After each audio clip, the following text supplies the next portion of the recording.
Evelyn already coming out. I'm interested to see how Diamond has actually transferred into this after the Worlds, because there's a number of junglers that have changed, and more importantly, like we were talking about in the first game of the day, Shyvana is now back on the plate, and that is a big champion for Gambit. It really is, but you know what I love about the Red is that they're giving some respect bans over to Gambit. You know, they're taking Evelyn out, which we saw Diamond use so well throughout these the spring split and the summer split, and then also the Fiddlesticks being taken away. And it's really interesting to see that, because I was talking with Krepp a little bit earlier, and he was saying any support is so hard to deal with. There's like one champion out there, I'm not gonna say who it is, that can really counter her, but you see more of the amateur teams take like a Fiddlesticks as a support, so it looks like Gambit doesn't want to necessarily deal with that right off the bat. I'm just wondering if Fiddle's being banned out, whether they're actually pre-planning to pick Zed, because he used to be a good counter towards it. Something Alex can certainly play. Alex can play a number of champions. Alex is just feeling okay, by the way. I asked him earlier on, because if you remember back to Worlds, and actually, to be honest, a lot of tournaments, Alex tends to get a little bit sick. It's a lot of travel.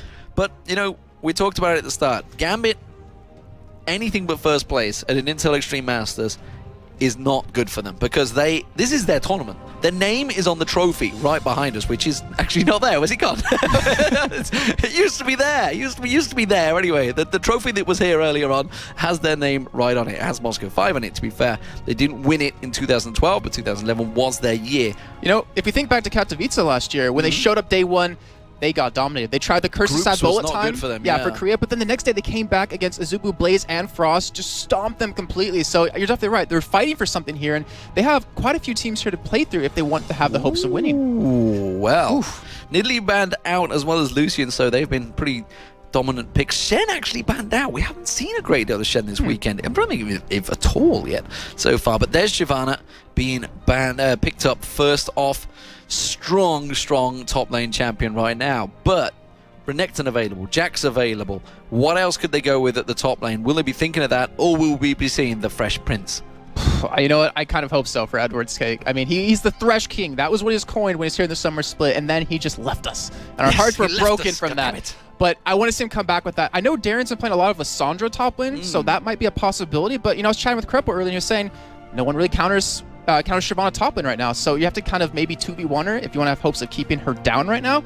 But the Vi pickup, if that does come in, I mean, we've seen Diamond play it before. We saw her heavily played at Worlds, so why not go for a champion like that who can be very aggressive early on? It could really be a nuisance to deal with that ultimate coming into a team fight. Yeah, it's a champion that Bengi ran in the OGN Summer Champions, actually, when they came back against KT Bullets. And I believe he's returned it. I'm pretty sure he played it the other day as well. Memory is a little bit foggy on that one, because I've watching so much OGN lately that I'm like, I don't know what the picks, who's picking what these days. Just trying to get a taste of the trend. And speaking of trends, Annie as support. That is the trend. This time we're seeing Eddie on Annie. That's going to be so much fun to talk about. But I mean, that's a champion that's up his alley if we think about it. I mean, he is known for kill stealing. Not that way though, Demon. He's known for kill stealing quite a bit. And Annie with the long attack range, with the burst you can put down, like that is a champion that works perfectly for him. And it looks like he doesn't want to go for Thresh here. So maybe we'll see Caitlyn for that patented Caitlyn-Annie combo. Maybe we'll see Varus, because Genja's been playing a lot of Varus. Actually, he played it 13 games in the summer split, only won 7 of them with the 5.1 KDA. Oh, Jinx hovered over right now. We haven't actually seen Jinx today. Been a very strong champion on release, I'll give you that, but people seem to have figured out a counter for him. But alongside Zyra, that's a pretty scary, damaging combo. If you get locked down, you are pretty screwed. Yeah, Kenny Penna didn't do too well with it earlier on against Copenhagen Wolves. Oh, well, we know what he wants to play there, obviously. But, you know, Jinx, definitely a strong champion. That ultimate is, from what I hear from Joe, so amazing to say during team fights. The super mega death rocket. Super mega death rockets. But she's a very strong champion, even with the slight changes to her, reducing that attack speed from her Q. But the Zyra, I'm always a fan of seeing Zyra. As we saw a little bit earlier on, Cowtard playing her as an AP mid. We've seen her as support previously as well. So it's one of those champions you can lock in very early on and be like, we're not going to show our hand completely just yet. And maybe, you know, they want to go Zyra versus Orianna, or maybe they're just using it to obviously go support. Well, there is the Renekton. It was the champion that was pretty much predominant throughout the World Finals.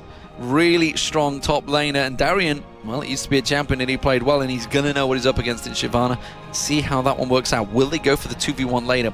Don't think we're gonna see Draven, pretty sure about that. Nixar hovering over it right now. We're going to see Who the mid laner will be? Could be Zyra. We have had someone mid laning, Kyle mid laning Zyra early on in the previous match where Copenhagen Wolves, if you missed it, took down SK Gaming 2-0. They're going to be facing Ninjas in Pajamas tomorrow morning. That will be the amateur finals for that one. Right now, though, it is going to be the final picks. What do you think? I mean, I was about to say, we could see double AD comp. Jarvan's a likely jungler. Huh. So I swear we've seen Midquin once. I can't remember who it was. I know Spontex played her. Actually going to get locked in. We did see Spontex playing it, and we have seen it Midquin. With Gambit, actually, funny enough, in the top lane. I believe Messiah's played it a bunch of times as well. But then again, he plays anything. He's played Scion loads in the mid lane as well. And we saw how that went this morning. If you missed it, well, you missed a mid lane Scion from Nuke, which not some of the team wasn't too happy about. Yeah, we'll save that story for another time. But, you know, I actually kind of like the Quinn. I mean, it's one of those champions that can be a really big bully in the lane. You can split push decently well. It's kind of hard to gank her just because you have the ability to tumble backwards and you have that sight from your hawk to see around you. But what's really funny within the red lineup is the fact that Nixar used to play middle, for instance, of Surrender. Famco used to play jungle, and then Demonco's always been in this as a support role. So I'm curious, over this period of time, you know, since February, have they been able to work any twerks out? Have they been able to, you know, come into their own in these roles? And no, not twerking. No, Baron's not twerking in this game. It's not going to happen. Twerks out? Kinks out. Maybe they did. Maybe that's. I don't know what these Russians get up to sometimes. Maybe that's what they've been doing to figure out. But there is the Red. If you're not sure really who the Red is, the Red's actually a pretty big gaming organization in Russia. So it's actually a pretty big powerhouse team. Hell, he's got a bear tattooed on his arm. Don't mess with that guy. Was that Stormtrooper bear? I don't know what it was. The camera may pan down to it, but it was definitely a bear in there, that's for sure. So, there is Diamond Prox on your screen, alongside Darian, who's always got the swagger as he comes into the studio. I mean, you guys saw his intro at the Worlds, but you should see him as he swaggers around the studio, man. He's a cool dude right there.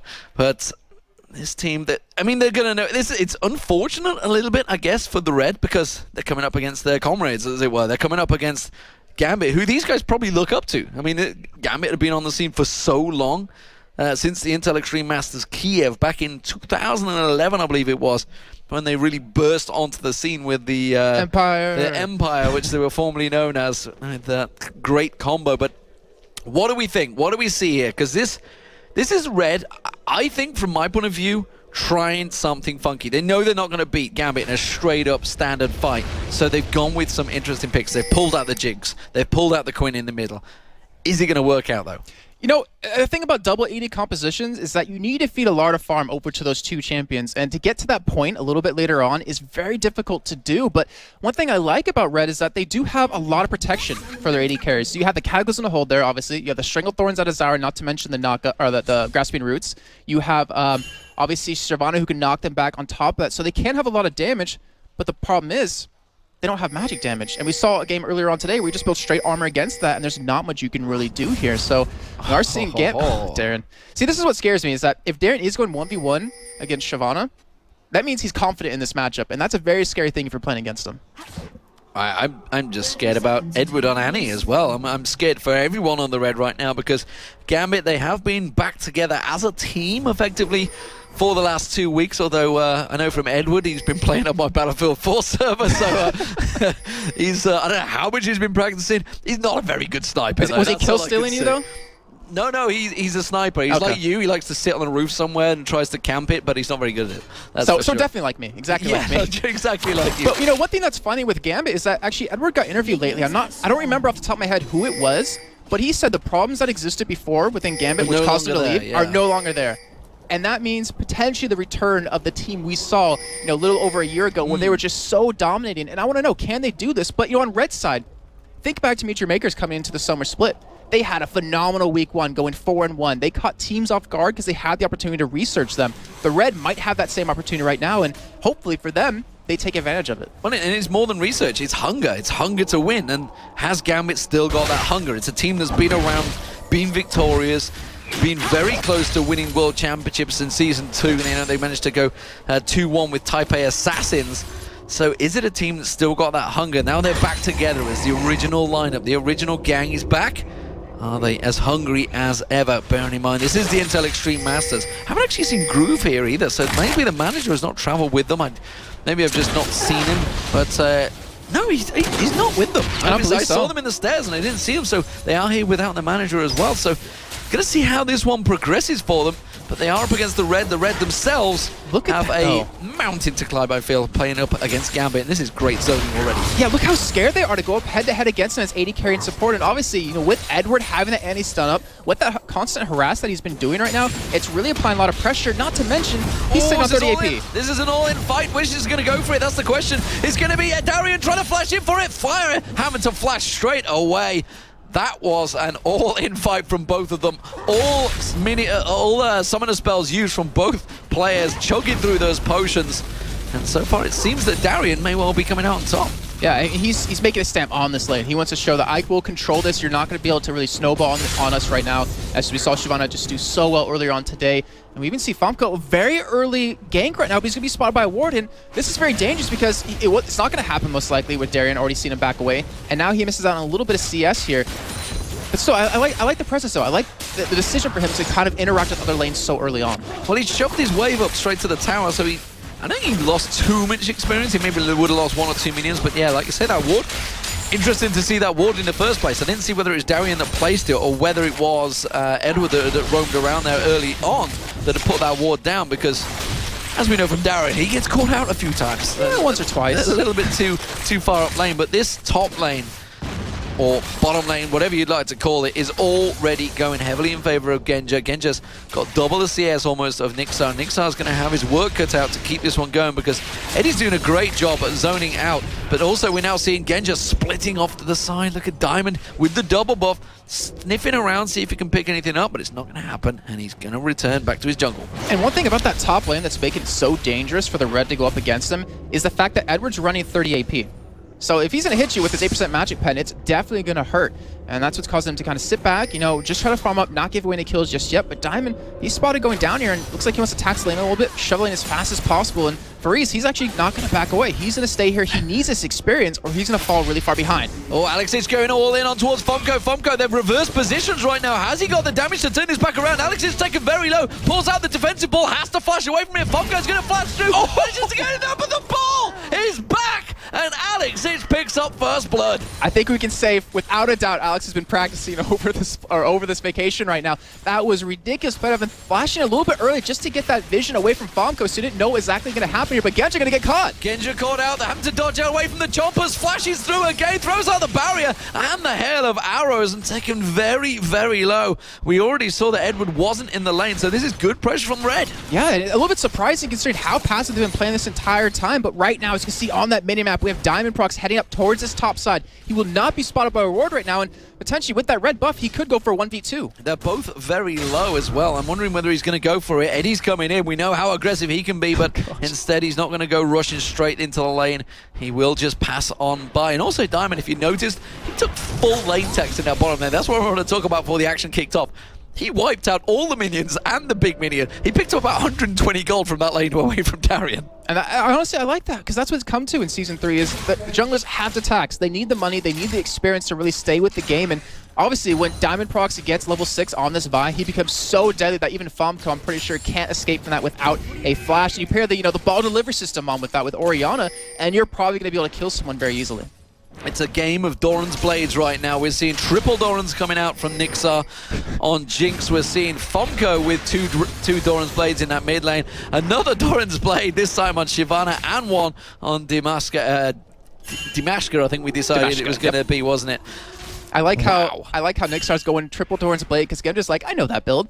I started that build. Yeah. I'm the one that started doing that. And it kind of shows he doesn't want to be bursted down by Edward, which is a very smart move. He wants to be able to sit in lane. He's pretty even on CS considering how this game has gone. But look what happened. We have lane swaps coming in. And because of that, because he's seeing the AD carry and support top lane, Gambit can take advantage just by taking Dragon. Darian may well get locked down there. He gets rooted up. He's already popped his ulti though. He should just be able to dominus and slide away from this one while Gambit pick up the Dragon down in the bottom of the lane. It's going to get interrupted possibly. Famco's going to come in to see whether he can finish it off. Diamond does manage to close it out alongside Alex each and Co, and they will just back away from this one. So a safe, somewhat safe Dragon pickup by Gambit in the 7-minute mark. And this is the Gambit style. I mean, we always talk about you give them a finger, they'll take your whole arm.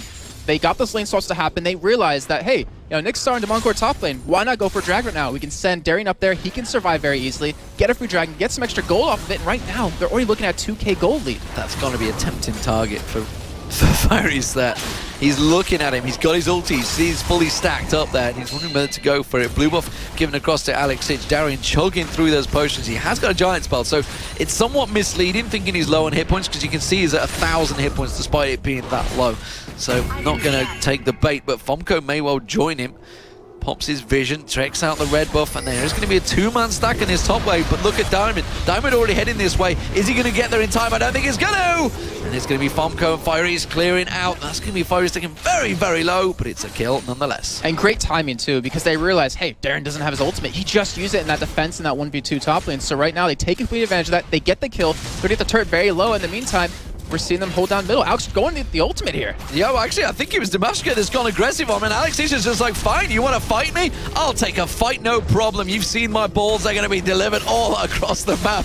Alex Itch, that is not how I meant it. I can see the smirk on your face and everybody in Twitch chat as well. I knew exactly what you meant, Demon. I was on your side with that one. But yeah, balls everywhere right there. And right now, we're seeing Diamond hold on to, you can compose yourself. Hold on to this top lane here, and he's going to get some little bit more tax here, as we do see Darren finally go for his Sunfire cape. But in the meantime, Nixar and Demonco pushing bottom. They're up in this 2v2 lane yet again here. They want to keep the 2v2, as we already saw Gambit throw the switch up here, even though they were so hesitant to fight him earlier on. So, lanes back into normality, or somewhat an image of it. Catalyst of the Protector and the Tear of the Goddess already picked up by Alex Sitch. He is in pretty much a perfect position, it has to be said straight away. Already a 10 CS advantage, got 2 kills, looking comfortable. Eddie throwing down the stuns in the bottom there, having to protect Genja. And you can see Nixar starting to go a bit more aggressive on Jinx. And this is what I want to see out of Gambit. This is what I'm curious about, and I'm sure a lot of people out there are looking for. Even though Edward said the things that made him leave earlier on. Oh wow, you see kill bottom lane, you see Edward go down. Yeah, Edward's gone down in the bottom. He did stick around a little bit too long, got the grasping roots out there, but looks of it. Darian, meanwhile, trading with Fieries at the top there. We do see Diamond hanging around, see if they can bait something, but at the top here, it's going to be continuing back and forward. Dominus popped. I don't think Darian's going to chase him onto the turret, so they will back away, but he is buying time for Dimashka to come around. Will he slide on in there? He's got the combo ready and waiting to try and get him. That's the bait they needed. They get the lockup, they get the stun. He's going to slice and dice away. We can see the ultimate coming out. The flash is away from him. Is he going to go deep on the tower? He's going to have one more shot on this one. He is going to try and land the damage, but could he get baited in? The stun comes out. The tower hit will not be enough, and that was another good pickup by the red. And even though that happened, I really have to say that I was really surprised with Darian right there. We've known him as being a person that overextends. He gets caught, he dies quite a bit.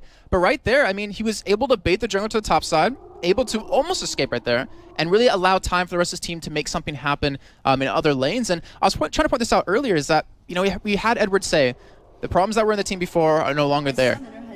But do you always remember them being out of sync in lane, where, Edward would be really aggressive, Genji would be back farming, and then, if Genji was aggressive, Edward was always passive kind of thing? I want to know if they've been able to synchronize that. And if they have, I'm really scared for any bot lane combo that goes against them.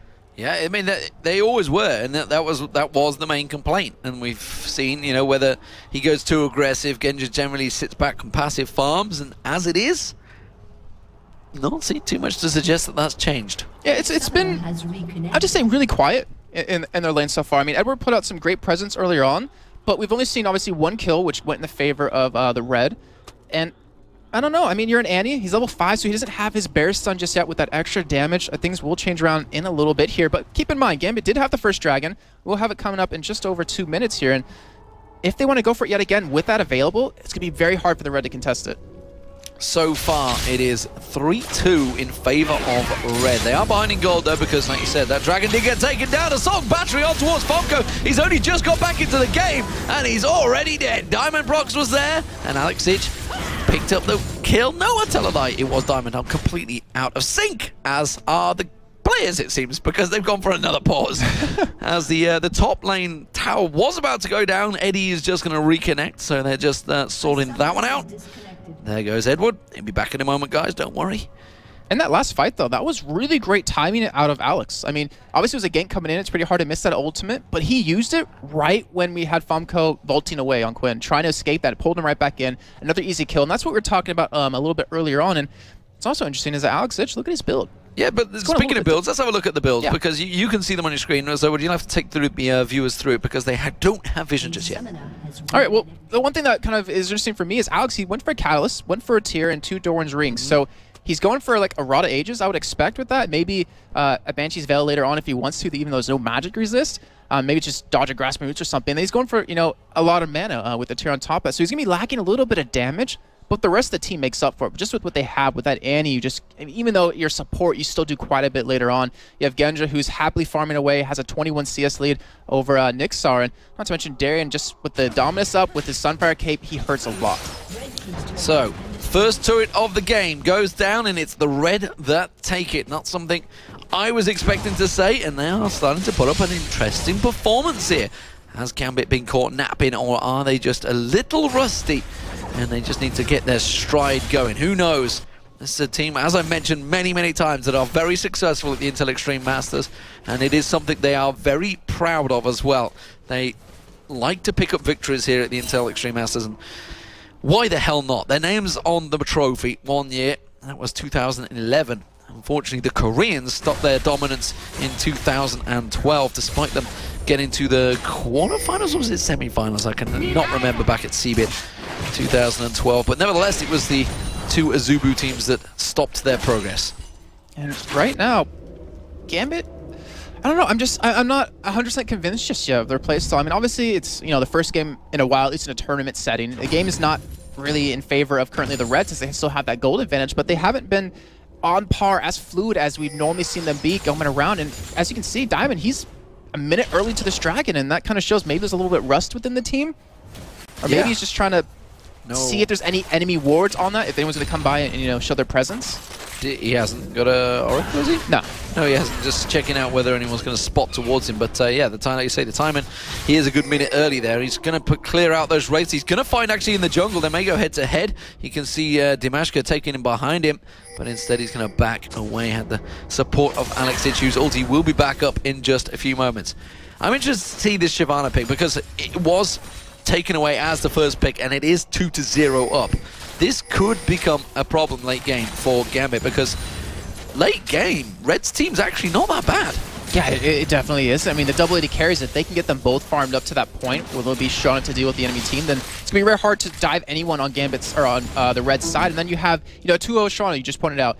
Faris, he is going to be tanky with that Sunfire Cape, with the Dragon Form. He's going to be able to dive into the backside, go against the squishy of Genja, take the stun away from Edward if Edward wants to focus him down with it, and really apply a lot of pressure, really be a big nuisance in the middle of these fights. But it all comes down to, can they get to that point where their team fights matter for them, or are they going to let Gambit, kind of get back in the game and kind of take it away from them? Well, triple Doran's Blade was picked up by Nixar, but we're seeing only the double from Genja as he's gone for that BF sword. Rod of Ages also completed by Alex Ich.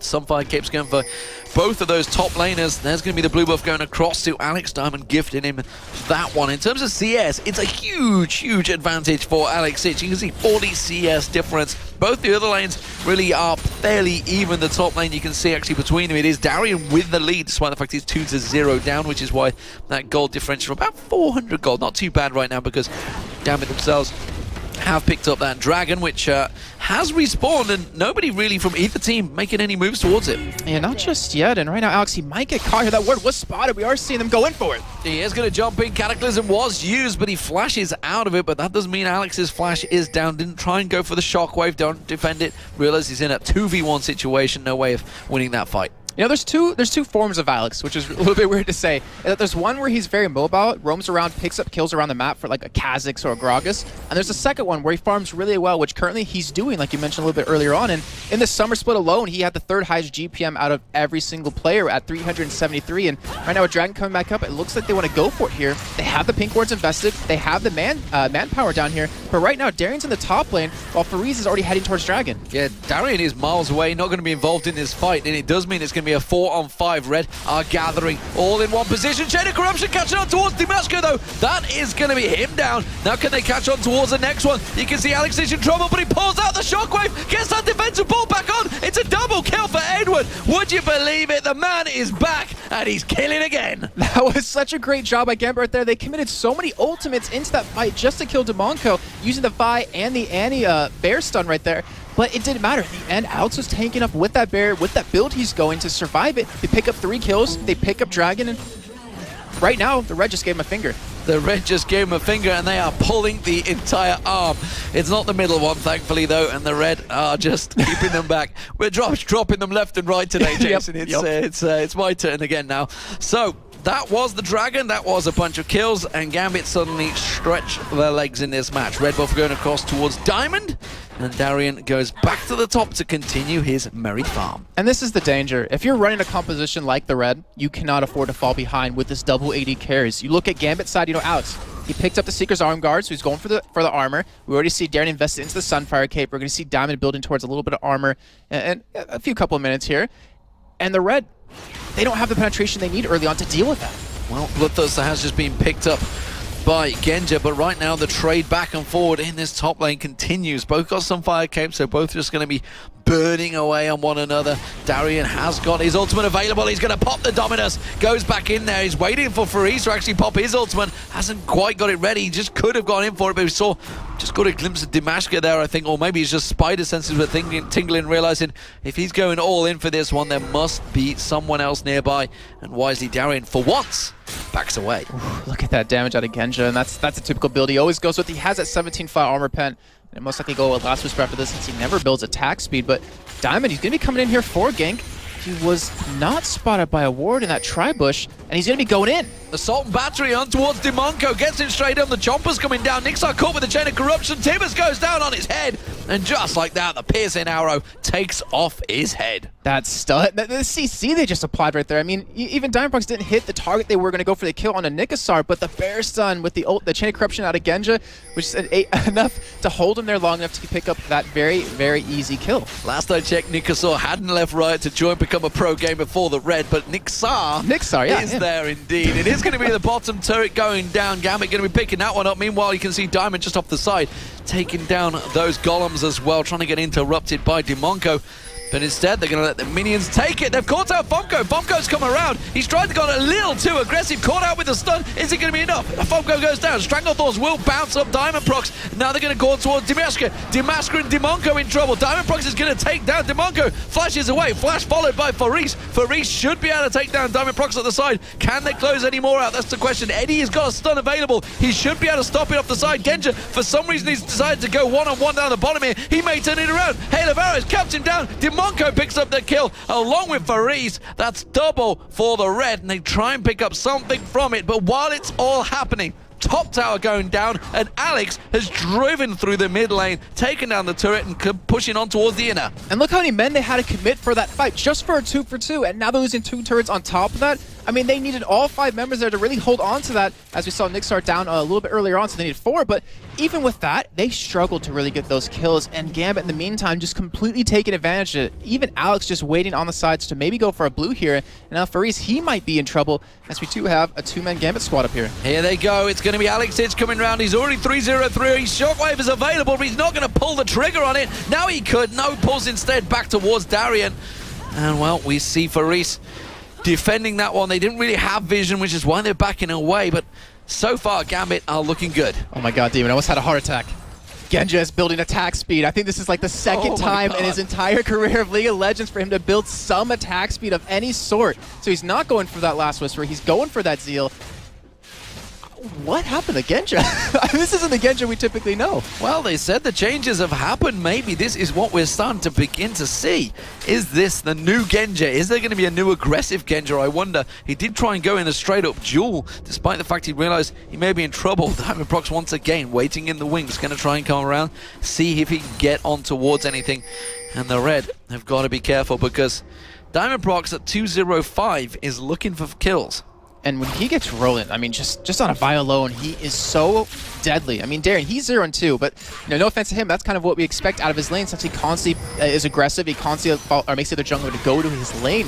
But having a 2-0 Vi, having a 3-0-3 Orianna, a 1-1-5 Genja with pretty good farm, Like, this is a lot of damage that will come out very quickly for Red, and right now they don't have the defenses to deal with it, especially with 2 squishy AD carries and a squishy support. Assault and Battery is available should Diamond go for it. There is a 3-0 Shyvana. We should not discredit Faris. He's doing a fantastic job in that top lane, but it is Gambit. I'm feeling so confident that they're just going to bully out this tower. We see, oh, Flash Tippers going down towards Fomko. Fomko does have to flash away from that one. Chain of Corruption followed it through, but that's another tower picked up by Gambit. Yeah, it seemed like maybe a little bit of miscommunication right there as Eddie did go in, but right now with all 5 members still here at Gambit, they want to go for this turret, and with Fomko already low on life, he's going to have to back out and heal, which gives him a man advantage. But still, Dragon coming up 45 seconds, they can fall back, bait the Red into a fight that they don't necessarily want to go for with the pink wards they currently have down, or they can just take Dragon, get a little bit of extra money, go back and spend it, because currently they have 1,000 on Genja, so he'll be able to finish off whatever item he wants to soon, and then just work from there. Now, Gambit happy to just step away from this. Oh, the Chompers just catching out Alex Ich there. Thought he could just catch them out there, but they happily traded the bottom turret, outer turret, for the middle inner turret, and now Diamond maybe caught out of position. Dragon's up in 18 seconds, so this is what Gambit are lingering for. They thought they could go back in time, but instead they are going to have to hold on and possibly just pick it up the moment it spawns. And, during the picks and bans, we were a little bit, confused, a little bit worried about that Quinn pick, and as you can tell so far, it's not working out. 0-4-1 right now, 162 farm. He's down quite a bit to his counter. But right now, you saw the damage he did to Diamond, or more importantly, you didn't see the damage because he didn't do much of it. And when you have Nixar, who is okay on farm, but doesn't necessarily have the penetration he needs to deal with it, that means Diamond and Darien can just dive into the back line, sit there all day, set up a camp, have a s'more or something like that, and then that allows the rest of Gambit to fight. Well, here is the Dragon. Here comes Gambit. Oh, the piercing arrow landing on Dimonko already. Darian's going to chew that one up. He wants a juicy support kill. And meanwhile, down the side here, they're going to chase on towards it. Shockwave comes out, doesn't really catch anyone. Faris is the problem. That's going to be the support. Dimonko going down. Going to catch on Assault Battery on towards Fomko. Fomko gets decimated. Faris is going to follow. That's a third going down. They're going to catch Chain of Corruption. Max range on Nixar. Nixar's going to go down. The damage just turned out from Darian there as they chase for the ace on towards Dimashka as he slides away. To forget the Dragon, they're going for the inhib. And right there was a perfect example of just how far ahead Gambit was. Darien went in 1v2 even against that Dragon, was able to pick up a kill on Dimonko, while the rest of the team, even with Alex ulting just one man on a Faris, they were able to pick them apart one by one with superior focus, and now, like you said, they're going to get an inhibitor off of this. Absolutely fantastic stuff, and what started off as a fairly close match has just been, once again, just ripped straight from the Red. We talk about earlier on, we've talked about it during the amateur matches, how teams do not close games quick enough. Gambit are doing just that. 10,000 gold lead, 22 minutes in, first inhibitor down. And this is a very scary point for the Red, because within the summer split alone, it was like a 93% chance you're going to lose a game once you lose a first inhibitor, and against Gambit, those numbers only got worse for your side, and we've seen Gambit being able to close out games so quickly with inhibitor down. I want to expect a Baron coming up, but honestly, they don't need it. They don't need to go for something like that where it potentially could be stolen away and get the other team back. Oh, the Shockwave decimating them there. Piercing arrow follows through just like that. It's another 3 kills. The Red thought they'd caught Gambit napping. They thought they'd caught them back in, but they didn't realize Genja had just been back to shop, and he joins the fray and absolutely decimates them. Wow, that damage out of Alex paired in with Edward. The pull together with the Tibbers is so hard to deal with, as we just saw right there. And Gambit, they might go for a finish. Why not? Why not, indeed? You've talked about how quick these games can finish once the inhib goes down back in the LCS. But right now, the Nexus turrets are dropping. Diamond Proxy's diving on towards the turret. He takes one Nexus turret down, and if Faris comes out, there's a lot of damage actually coming out here. Gambit forced to retreat. Genja throws out Chain of Corruption, does manage to land it. He could turn it back around on towards Fariso. You sure as hell damn wish he could, but instead he's caught out by the Stranglethorns and will get knocked down. This could be an ace possibly on towards Gambit. Dimashka, can he chase on through? Flash is on there. Alex Ich catching. No, the Dragon Strike's not going to be enough, but Fomko will with his ulti take down Alex Ich. That is the ace for the Red. And just like that, Gambit might have lost Baron. Red might have gotten a huge advantage back into this game if they're able to take it down quickly. With these 280 carries, they have the potential to do it. But Diamond, he's up in 1 second. He's going to be there very shortly with his Vi. And with that ultimate up, when he gets there, he can cause quite a bit of pressure on the red side. But if they can take this quick enough, like, they might actually have a chance here. Well, they've got a double AD composition, so they've got a lot of damage going down on that Baron. You can see Diamond already heading there. He's got Smite available, no Assault and Battery, but he can just charge across that bush. You see he's already charging it up there. Throws down one ward, gets the vision, realizes he's got to go. If he's going to go now, it's not going to happen. That's the Baron for the red, ladies and gentlemen. Just fantastic play out of them. I mean, we were really kind of curious to see how they're going to get back into this game, and that was their move right there. Even after they lost those 3 men in middle, as they thought they caught Gambit off guard, they end up returning with all 5 members, able to pick that one up and picking up Baron on top of that. But right now, it was more of an opportunistic Baron. They can't really push with it. They need to defend. They need to get their inhibitor up. If anything, they need to shove this middle lane. But if Gambit go for an engage with this Violeton up, if they go in all together, then the red is just going to explode like we just saw prior. Well, they've shown fast-paced decision-making. They've proven that, you know, once they realized the situation, they went straight for that Baron. So it's clear that this team deserved to have qualified through. They were the top-placed Russian team, which is why they are here representing their region. But they didn't even just qualify. They stomped everyone in the qualifications to get here. It wasn't even close any of the games. And we're looking at probably like the #2 team, maybe besides Gaming Gear U, which I don't believe I even played in it, in Russia. Yeah, it was a dominating performance, and Gambit, I'm pretty sure, knew what they were up against here, but they were feeling confident coming into this one. They are Gambit after all, and, you know, they are a very, very confident team. Mid lane's going to push itself. Super Minions doing the work there, so Gambit just timing it out, waiting for those Super Minions to chug on through, and then I think they're going to potentially dive on in there, trying to get some piercing arrow poke, and maybe just get a couple of shots off. Flash Tibbers is up. Exactly. That's all it takes. And we see Edward over towards look how the close backside. they all are. This is a Shockwave Yes. Tibbers all in one. Assault and Battery, full delivery system. This could all go wrong. Look at Diamond. He's already getting position. Super Mini is now shoving through the mid lane. They're going to have to deal with these. They've only got one Nexus turret. They cannot defend Super Minions. If they're not going to fight, well, here they go. Stranglethorns goes down. There's a Shockwave. Everybody all in a bundle. Pile on. Whatever you'd like to call it. It is all happening right now. And it is the red that are dropping like flies. Nixa, Fomko, Demonko, everybody all in one. Just drop in unison, and that will be an easy tower. They're just going to rush straight for the inhibitor, the Nexus turret. Oh, Edward goes down to the turret, but this is a very easy game for Gambit right now. And that last fight, that chain of corruption caught every single member of the red, and you saw why it punished them. Absolutely. So, Gambit Gaming, they take game 1 this time around. Are we going to see any more fountain dives? I don't think we will. I think they want to close this one out a little bit more successfully. It's a 27-minute game, ladies and gentlemen. Gambit Gaming, they take game 1 here at the Intel Extreme Masters in Cologne. And they've shown a lot of what the team they used to be before Edward, you know, left over for Curse in North America. I mean, you gave him a finger. The red just gave him a little tip of their pinky. And from that, they just completely snowballed on them very, very hard. They finished off 21-12 here, 48.8 thousand gold to 37.6 thousand. Alex Ditch almost had 100 CS advantage in his middle lane, and every single member of Gambit, even Edward, who finished off better than most of his team at 5-4-7, had a pretty much flawless game. Well, 6-11 for Alex, like you say, 4-13 for Genja, so good scores, 3-1-10 for Diamond, and even 3-3-7 for Darren. He even pulled it equal despite giving up those 2 kills, which we actually kind of expect in the top lane as well. So, good showing from the red. They know what they're up against in Gambit. Gambit, like we mentioned so many times, have won the Intel Extreme Masters, so no surprise they're coming out the gate strong, but I think the red have put a good showing in the first game. It's going to take a bit of confidence into the next game, but the picks, we got to talk them. Fomko 1-7-3 on Quinn in the mid lane. Yeah, we weren't really sold on that one at all. It didn't work against Alex. I mean, once Alex just got the advantage in that 1v1, we did see middle where they were swapped sides. It was kind of at the point where we knew Alex was going to win that lane pretty heavily. And, you know, the red, honestly, that was a superb performance from them in the beginning. They did a great job of handling Gambit, but then they just kind of lost that point of, all right, where do we go from here? What's the next step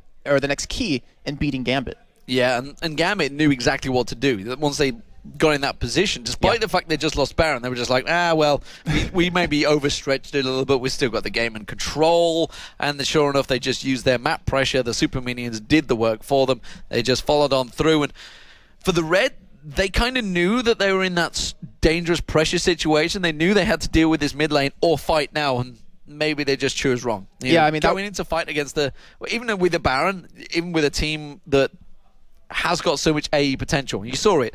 Tibbers, Shockwave, everything all on your head along with the assault and battery. It's like giving it straight into the team. And they were already clumped up before we said it. We called it the winner. They were all clumped up. It's like, guys, separate. At least they went out swinging, though. I will give them that. That's I mean, they didn't just fall back, drag the game on another 5 to 10 minutes. Would you expect any less from a Russian team? No.